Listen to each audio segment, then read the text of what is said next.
Hello दोस्तों, कैसे आप सब। तो हम लोग बिहार के इतिहास ऑलरेडी पढ़ चुके हैं बिहार स्पेशल में। आज से हम लोग क्या शुरू करते हैं तो बिहार का भूगोल मतलब ज्योग्राफी और बिहार शुरू करते हैं। ये जो वीडियो बनाया जा रहा है कौन सा बुक का प्रेफरेंस लिया जा रहा है, तो आपको याद रखना है कि बिहार का एक परिचय जो बुक करके आता है इम्तियाज अहमद का द्वारा लिखा हुआ है, ये बुक बहुत ज़्यादा इंपॉर्टेंट है।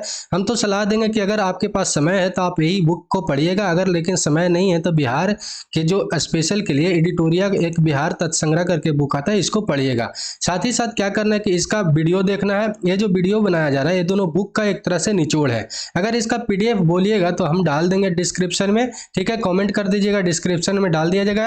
वीडियो अच्छा लगेगा तो लाइक करिएगा, कमेंट करिएगा, शेयर करिएगा, सब्सक्राइब करके बेल आइकन को दबा के रखिएगा ताकि आपके पास नोटिफिकेशन टाइम टू टाइम पहुंचता रहे। ये वीडियो के बाद ऐसे आपका बिहार स्पेशल का क्वेश्चन एक भी नहीं छूटने का चांस रहेगा, ठीक है। आप 99% जाके आप क्वेश्चन सोल्व करके आ जाएगा, ये गारंटी है, ठीक है। तो सबसे पहले हम लोग जानते हैं कि बिहार का भूगोल में सिलेबस क्या है, क्योंकि सिलेबस के बिना पढ़ते हैं तो पता नहीं चलता है कभी कभी कि कौन सा क्वेश्चन कहाँ से आ गया, ठीक है। तो सबसे पहले जो हम लोग को पढ़ना है आज, ये जो ब्लू कलर से किया हुआ है ये तीनों तो पढ़ना ही है, लेकिन सिलेबस में जान ले कि भूगोल में पढ़ना क्या है बिहार के।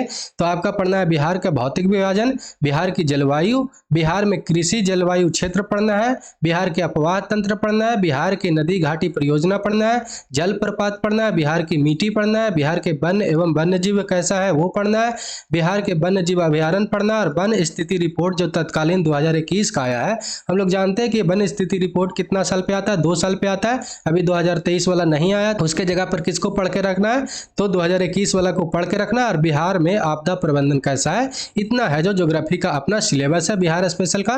तो ये बात आपको याद रखना है। और साथ ही साथ जो है आज जो हम लोग कवर करेंगे ये तीनों ऊपर का टॉपिक कवर करेंगे, और 2 से 3 क्लास में क्या होगा कि आगे का ये जो सारा बिहार का भूगोल है वो भी खत्म हो जाएगा, ठीक है।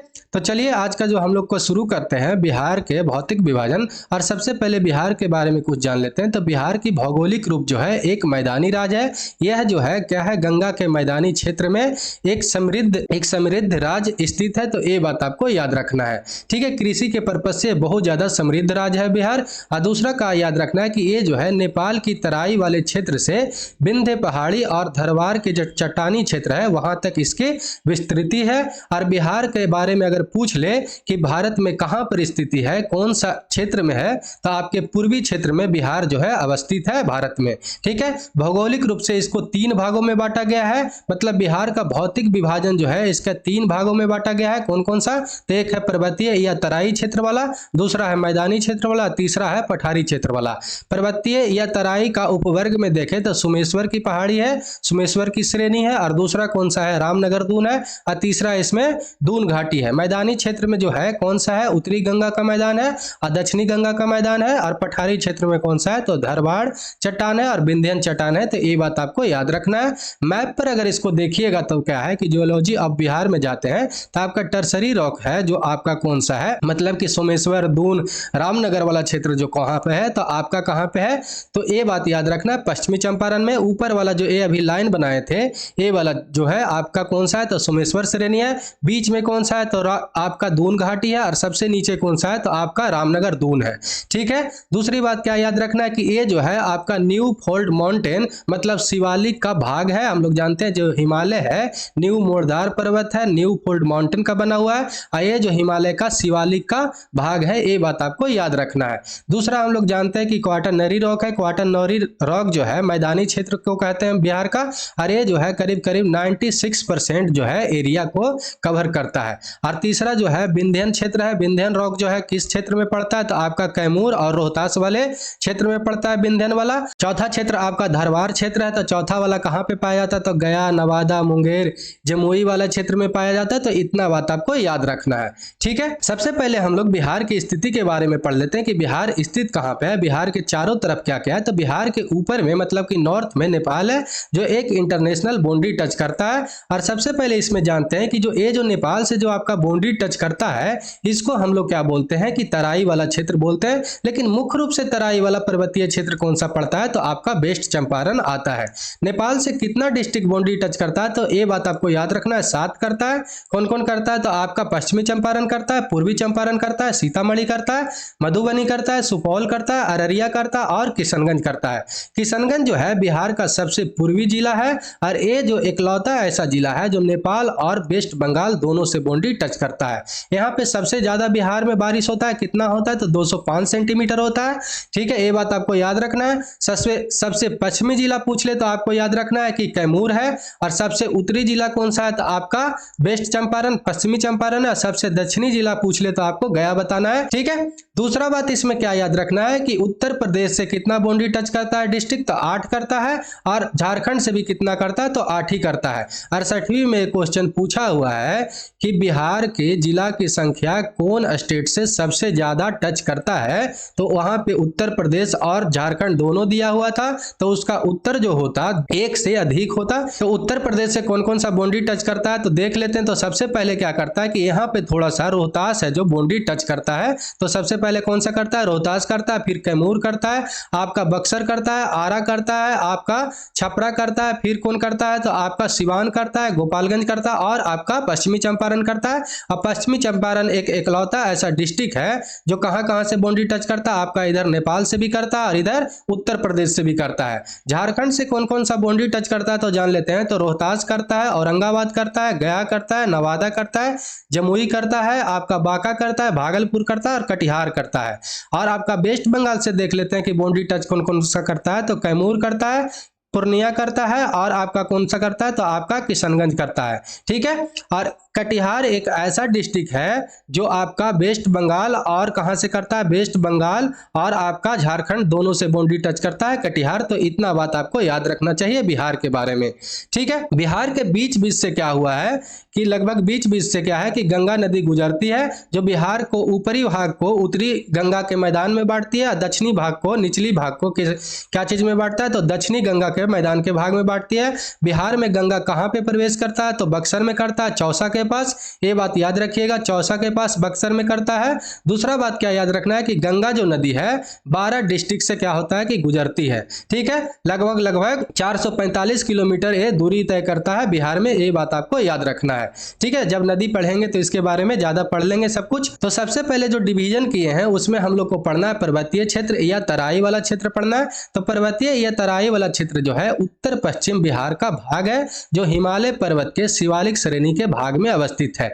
इसका कुल क्षेत्रफल लगभग कितना है, तो 232 वर्ग किलोमीटर में क्या है कि अवस्थित है। और इसका मुख्य विस्तार कहां पे है, तो पश्चिमी चंपारण में है। ये बात आपको याद रखना है, पश्चिमी चंपारण में है, उत्तर पश्चिम में अवस्थित है। इसे 3 उप वर्गों में क्या किया गया है, विभाजित किया गया है। सबसे पहले कौन सा है, तो आपका सोमेश्वर श्रेणी है। सोमेश्वर श्रेणी जो है आपका त्रिवेणी संगम पर यह नेपाल एवं बिहार का क्या करता है, सीमा को निर्धारित करता है, जिसकी ऊंचाई कितना है, तो 874 मीटर है। और इसका जो है सबसे ऊंची चोटी है। ये बात आपको याद रखना है। कहां पे मैप में है, तो ये देख लेते हैं। तो मैप में आपका कहां पे है, तो यहां पर आपका क्या है, सोमेश्वर की श्रेणी है जिसकी ऊंचाई कितनी है, तो 874 मीटर है। बिहार की सबसे ऊंची चोटी है। ठीक है, बिहार की क्या है, सबसे ऊंची चोटी है, ये आपको ध्यान में रहना चाहिए। दूसरा जो हम लोग को पढ़ना है इसमें रामनगर दून पढ़ना है। इसका विस्तार कहां पे है, तो हरहा नदी घाटी में है। और इस क्षेत्र में अधिकतम ऊंचाई कितना है, तो 240 मीटर है। और तीसरा जो पढ़ना है आपका दून घाटी पढ़ना है जो सोमेश्वर श्रेणी और रामनगर दून के बीच में बसा हुआ है, एक सैंडविच की तरह। और इसमें क्या है कि इस घाटी को क्या बोलते हैं, तो हरहा नदी घाटी भी बोलते हैं। ये बात आपको याद रखना चाहिए। अगर मैप में देखिएगा तो ऊपर में क्या हो गया आपका, तो सोमेश्वर श्रेणी हो गया, बीच में क्या है, तो आपका दून घाटी, और तो नीचे आपका क्या है, तो आपका रामनगर दून है। ये बात आपको याद रखना चाहिए। ठीक है, आगे जो हम लोग पढ़ते हैं इसमें मैदानी भाग पढ़ते हैं। बिहार का मैदानी क्षेत्र देखते हैं। तो मैदानी क्षेत्र जो है बिहार के कुल भूभाग का 96% क्या करता है कि भाग रखता है। और इस मैदान में इसका जो निर्माण कैसे हुआ है, तो गंगा और उसकी जो सहायक नदी है उसके द्वारा जो निक्षेप करके जो मिट्टी लाया गया है हजारों साल तक और बिछाया गया है, उसके किसके द्वारा ये जो है बनाया गया है, और यहाँ पर क्या होगा कि बहुत ज्यादा कृषि उत्पादकता के लिए ये सहायक होगा, क्योंकि ये जो मिट्टी है जलोढ़ मिट्टी है, तो ये जो मिट्टी होगा बहुत ज्यादा उर्वरक होगा। और इस मैदान में गंगा जो है मध्य में बहती है, ये बात आपको याद रखना है कि बिहार के मध्य में क्या है कि गंगा बहती है, और गंगा नदी के अवस्थिति के आधार पर बिहार को दो उपवर्गों में क्या किया गया है, विभाजित किया गया है। एक उत्तरी गंगा का मैदान और दूसरी दक्षिणी गंगा का मैदान। गंगा नदी जो है आपके बीच बीच से यहाँ से गुजरती है, और यहाँ के ऊपर वाले क्षेत्र को उत्तरी गंगा का मैदान बोलते हैं, यहाँ से नीचे वाले क्षेत्र को क्या बोलते हैं, दक्षिणी गंगा का मैदान बोलते हैं। तो उत्तरी गंगा का मैदान जो है गंगा नदी से ऊपर में नेपाल तक का जो क्षेत्र है आपका क्या है, उत्तरी गंगा का मैदान है। और उत्तरी गंगा मैदान का क्या है, ढाल अगर पूछ ले तो उत्तर से दक्षिण की ओर है, मतलब नेपाल से गंगा नदी की ओर है। और साथ ही साथ क्या है कि अगर आपसे और भी पूछे तो क्या है कि उत्तर पश्चिम से कहां पर है, तो आपका दक्षिण पूर्व में इसकी ढाल है, ये भी आपको याद रखना चाहिए। इस मैदान भाग को क्या है कि 3 दोआबों में बांटा गया है। दोआब से क्या तात्पर्य है, दोआब किसको कहते हैं, तो नदियों के बीच के जो भूमि होता है, मैदान होता है, उसको हम लोग दोआब कहते हैं।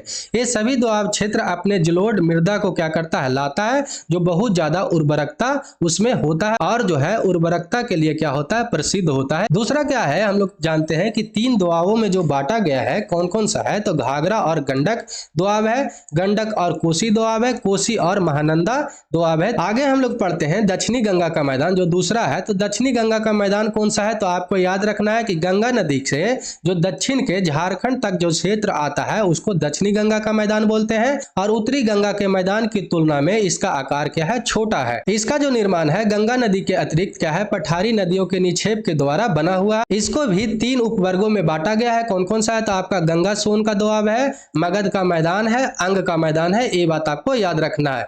आपको मैप में देखना होगा तो क्या होगा कि यहाँ पर आपका इधर का क्षेत्र को क्या बोलते हैं, तो सोन का और गंगा का दोआब बोलते हैं। यहाँ से आपका यहाँ का जो क्षेत्र पड़ता है आपका क्या पड़ता है, तो ये वाला क्षेत्र आपका मगध का पड़ जाता है, और ये वाला क्षेत्र आपका अंग का पड़ जाता है। तो ये बात आपको याद रखना चाहिए, ठीक है। आगे हम लोग बिहार में पढ़ते हैं पठार। तो पठार जो है बिहार के दक्षिणी सीमा और पठार एवं पहाड़ी क्षेत्र है जो झारखंड से क्या करता है, सीमा साझा करता है।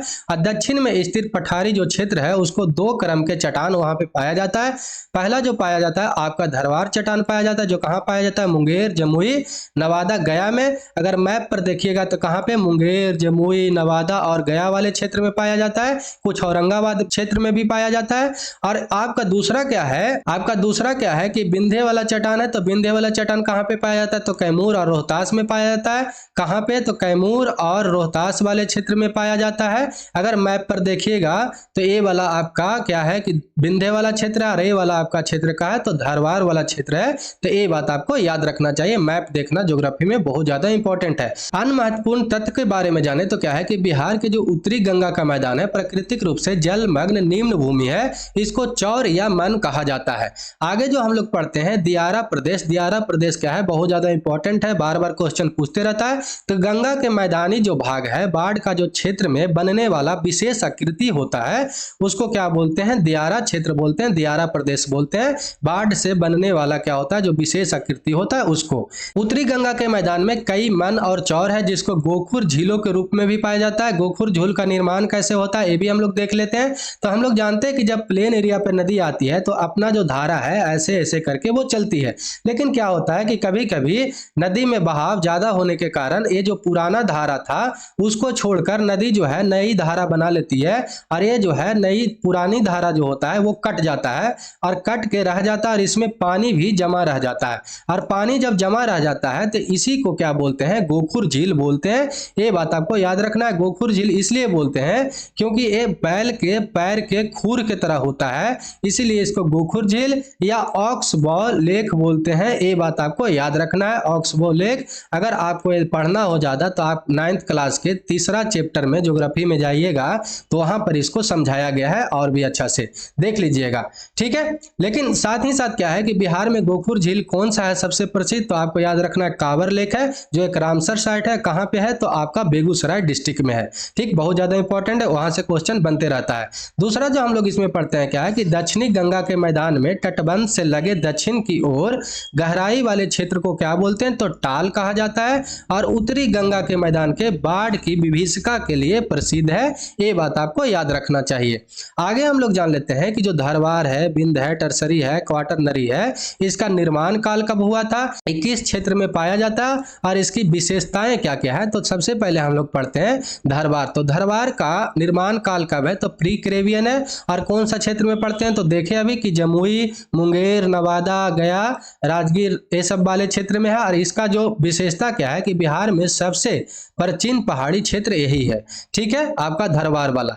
विंध्यन वाले पढ़ते हैं तो इसका निर्माण काल कब है, तो आपका प्री कैरेबियन काल में है। और इसका जो कैमूर और रोहतास क्षेत्र में पाया जाता है। दूसरा प्राचीन क्षेत्र है, दूसरा प्राचीन पहाड़ी है। और इसमें क्या है कि सीमेंट उद्योग, चूना पत्थर के लिए क्या है कि ये प्रसिद्ध है। टरसरी वाला में अगर हम लोग पढ़ते हैं तो क्या है, प्लीस्टोसिन के काल के बना हुआ है। ये जो है पश्चिमी चंपारण का क्षेत्र है। और आपका सोमेश्वर की पहाड़ी इसमें स्थित है। सबसे नवीन पहाड़ी इसमें हम लोग जानते हैं कि हिमालयन जो है, हिमालयन रेंज है, जो न्यू फोल्ड माउंटेन है, नवीन मोरदार पर्वत है। और ये जो सोमेश्वर की जो श्रेणी है, शिवालिक का भाग है। और शिवालिक जो है हिमालय का ही भाग है।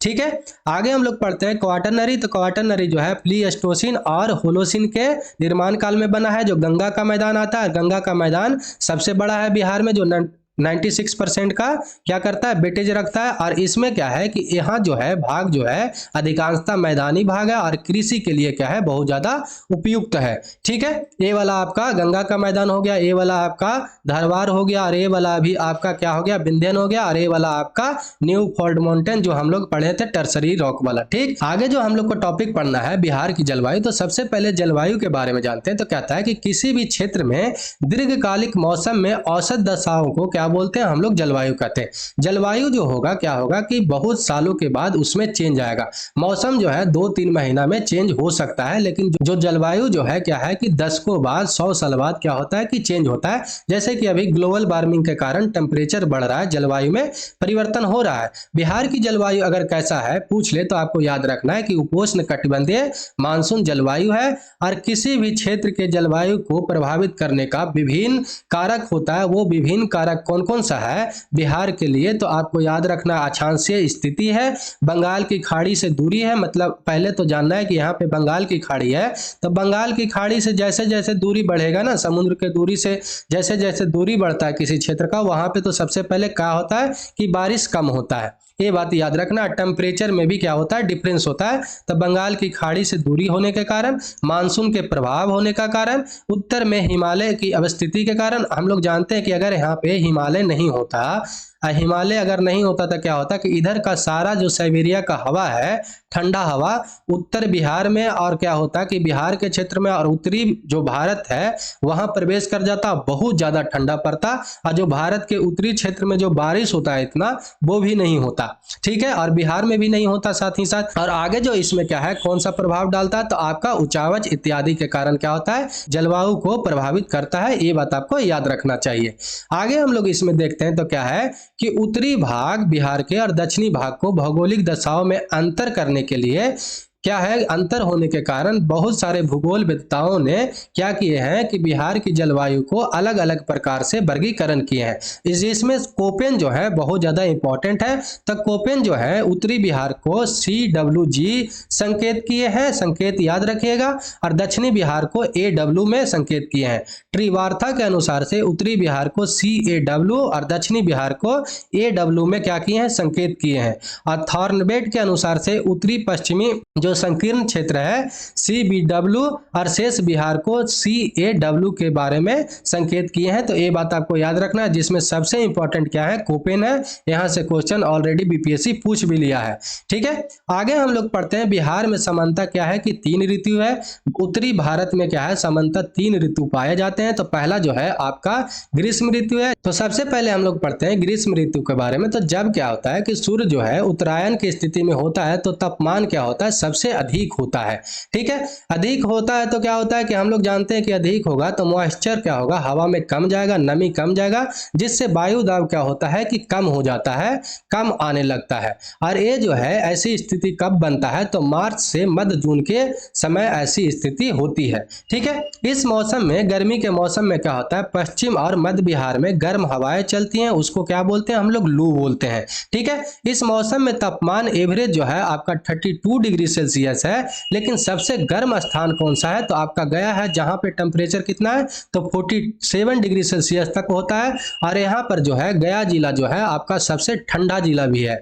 आगे जो हम लोग इसमें पढ़ते हैं कि मानसून आने से पूर्व बिहार में बारिश होता है। कारण क्या होता है कि बंगाल की खाड़ी में उष्ण कटिबंधीय चक्रवातों के कारण बिहार में वर्षा होता है, जिसको नॉर्वेस्टर या काल बैसाखी भी कहते हैं। ये भी क्वेश्चन आपका पूछा हुआ है, ये इंपॉर्टेंट है। ठीक है, अगला जो हम लोग को पढ़ना है, वर्षा ऋतु पढ़ना है। वर्षा ऋतु कब से कब होता है, तो मध्य जून से लेकर मध्य अक्टूबर तक बिहार में होता है। और यहाँ जो है मध्य जून में क्या है कि बिहार में मध्य जून में मानसून प्रवेश करती है, और जुलाई और अगस्त में क्या होता है, सबसे अधिक वर्षा होता है। बिहार के एवरेज बारिश के बारे में पूछे तो 112 सेंटीमीटर होता है। ये बात आपको याद रखना है, 112 सेंटीमीटर होता है। और सबसे अधिक वर्षा कहाँ पे होता है, तो किशनगंज में होता है। कितना होता है, तो 205 सेंटीमीटर होता है। सबसे कम वर्षा कहाँ होता है, तो आपका औरंगाबाद में होता है, 101 सेंटीमीटर होता है। मैप पर अगर देखिएगा तो क्या होता है कि आपको याद रखना है कि ये जो आपका किशनगंज है, यहाँ पे सबसे ज्यादा बारिश होता है। कितना होता है, तो 205 सेंटीमीटर होता है। आपका औरंगाबाद में सबसे कम होता है, 101 सेंटीमीटर होता है। ऑल ओवर बिहार में कितना बारिश होता है, तो आपको याद रखना है 112 सेंटीमीटर एवरेज बारिश होता है। आगे हम लोग पढ़ते हैं कि बिहार में दक्षिण पश्चिम मानसून के कारण क्या होता है कि सबसे ज्यादा बारिश होता है। दक्षिण पश्चिम मानसून यहाँ से इंटर करता है, और ये जो है दो पार्ट में क्या है कि बढ़ जाता है। इधर वाले भाग को क्या बोलते हैं, तो बे ऑफ बंगाल शाखा बोलते हैं, बे ऑफ बंगाल वाला ब्रांच बोलते हैं, जो बिहार में जाके क्या करता है, सबसे ज्यादा बारिश करवाता है। और इधर वाले को अरेबियन सी वाले शाखा बोलते हैं। तो ये बात आपको याद रखना है। जो दक्षिण पश्चिम मानसून के बंगाल की खाड़ी का जो शाखा है, सर्वाधिक वर्षा कहाँ पे कराता है, तो बिहार में कराता है। अब बिहार में उत्तरी भाग में क्या होता है कि ज्यादा बारिश होता है, उसके कारण वहां पे बाढ़ भी आ जाता है। लेकिन दक्षिण भाग में कुछ जगह पे बारिश ना होने के कारण वहां पे सूखा भी पड़ता है। ये बात आपको याद रखना है। यहाँ पर अगर मैप में आप देखिएगा तो ये जो है आपका यहाँ से दक्षिण पश्चिम मानसून से भारत में क्या करता है कि पवन जो है, मानसून पवन प्रवेश करती है, जो दो भागों में बढ़ जाता है। एक तो अरेबियन ब्रांच इधर चला जाता है, और दूसरा जो है बे ऑफ बंगाल वाला हिमालय से टकराने के बाद इधर बिहार की तरफ मुड़ता है, यहाँ पर फिर बारिश करवाता है। तो बे ऑफ बंगाल वाला ब्रांच बिहार में ज्यादा बारिश करवाता है। तो आगे हम लोग पढ़ते हैं शीत ऋतु के बारे में। तो शीत ऋतु कब से कब तक रहता है, तो आपका मध्य अक्टूबर से लेकर फरवरी माह तक होती है। और ये जो है मानसून लौटने के समय, जब अक्टूबर के मध्य में, नवंबर में जब मानसून लौटता है, तो उस समय क्या होता है कि शीत ऋतु होता है। ये बात आपको याद रखना है। और लौटते हुए मानसून सबसे ज्यादा बारिश कहाँ करवाता है, तो तमिलनाडु में करवाता है। ये भी बात आपको याद रखना चाहिए। आगे जो हम लोग पढ़ते हैं क्या होता है कि दिसंबर और जनवरी में सबसे अधिक क्या होता है कि यहाँ पे ठंडा पड़ता है। कहाँ पे, बिहार में। और सर्वाधिक ठंडा वाला जिला कौन सा है, तो आपका गया है। आगे हम लोग पढ़ते हैं कि दिसंबर और जनवरी माह में भूमध्य सागर से आने वाली शीतोष्ण चक्रवात के कारण पश्चिम और मध्य बिहार में हल्की वर्षा होती है। ये जो वर्षा है रबी फसल के लिए बहुत ज्यादा लाभदायक होता है। ठीक है, और साथ ही साथ अत्यधिक ठंड भी बिहार के रबी फसल के लिए काफी लाभदायक है। ये भी बात आपको याद रखना चाहिए। आगे जो हम लोग पढ़ते हैं क्या है कि बिहार में कृषि जलवायु क्षेत्र। तो बिहार में कृषि की दशाओं के एवं फसल के वर्गीकरण के आधार पर कृषि जलवायु को 3 वर्गों में क्या किया गया है, बांटा गया है। और दक्षिण बिहार का जो है तीसरे जो वर्ग है, उसको 2 उपवर्गों में डिवीजन किया गया है। इसको हम लोग मैप में देखते हैं सबसे अच्छा से।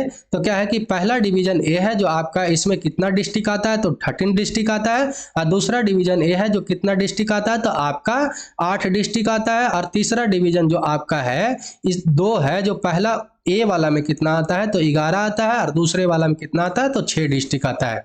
अगर आपका जो पहले वाले डिवीजन में एग्रो क्लाइमेटिक जोन में जाएगा, तो वेस्ट चंपारण, ईस्ट चंपारण, आपका सेवहर और आपका सीतामढ़ी, मधुबनी, दरभंगा, मुजफ्फरपुर, वैशाली, समस्तीपुर, बेगूसराय, सारण, सिवान, गोपालगंज आता है। आपका दूसरा वाला में 8 आता है। कौन कौन सा आता है, सुपौल आता है, अररिया आता है, किशनगंज आता है, सहरसा आता है, मधेपुरा आता है, पूर्णिया आता है, कटिहार आता है, और कौन आता है, खगड़िया आता है।